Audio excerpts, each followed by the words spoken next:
Kolkata rape और murder कांड के विरोध में लगातार हो रहे विरोध प्रदर्शनों ने खुद को आयरन लेडी समझने वाली मुख्यमंत्री ममता बनर्जी को फाइनली झुकने पर मजबूर कर दिया है।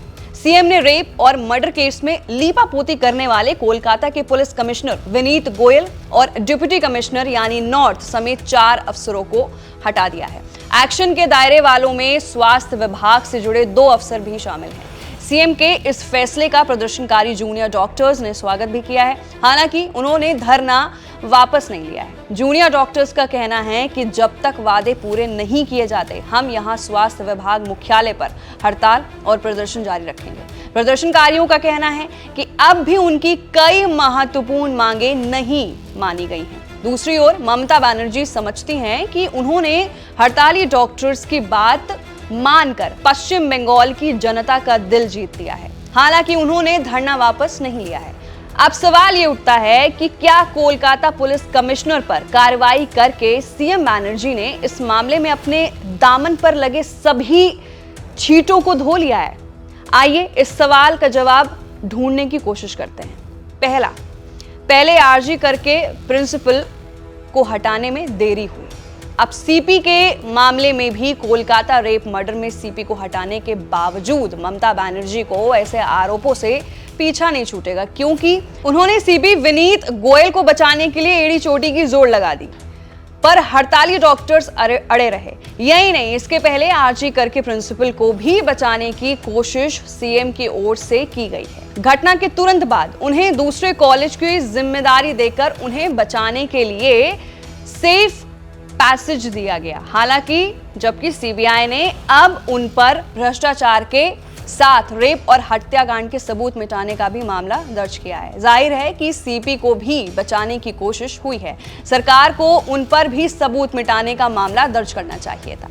दूसरा, टीएमसी नेताओं का जो भरोसा खो दिया, उसे कैसे वापस पाएंगी ममता बनर्जी, ये भी सवाल है। आरजी कर मेडिकल कॉलेज में एक ट्रेनी डॉक्टर के साथ जो हुआ, उसका गुस्सा तो लोगों में है ही, पर जो सरकार ने किया उसका गुस्सा आम लोगों के साथ पार्टी के लोगों में भी है। वो हो सकता है कि बहुत से लोग पार्टी के खिलाफ खुलकर मुखर नहीं हो पाए, पर ममता बनर्जी के खिलाफ पार्टी के अंदर उबाल तो है ही।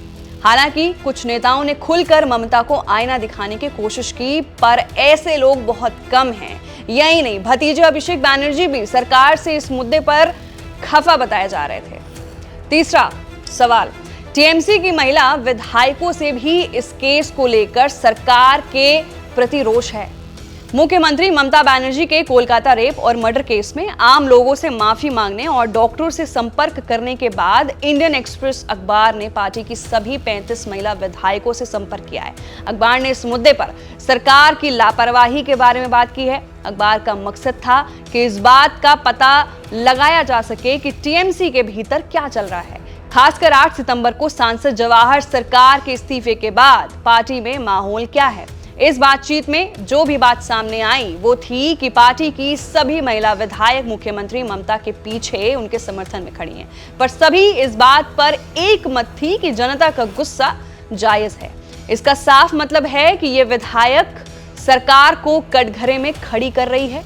इन सभी विधायकों ने एक मत में कहा कि सड़क पर गुस्सा है, पुलिस को ड्यूटी करनी चाहिए थी, जाहिर तौर पर कुछ गलत हो गया है और हमें बहुत पहले ही सड़कों पर उतरना चाहिए था।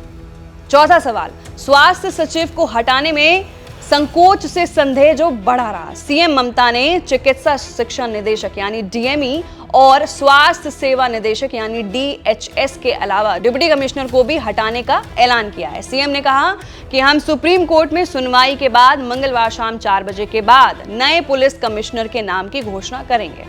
तो फिलहाल के लिए इस रिपोर्ट में कोलकाता रेप मर्डर केस के 4 सवाल हैं जो जनता के मन में अभी भी हैं और इस केस की गुत्थी अभी तक सुलझ नहीं पाई है। पता नहीं चल पाया है कि मेन आरोपी कौन है और इस कांड में कितने लोग शामिल थे। फिलहाल आपकी क्या राय है, नीचे दिए गए कमेंट सेक्शन में अपनी राय जरूर दें। मैं थी आपके साथ वंशिका सिंह और आप देख रहे हैं एबीपी लाइव।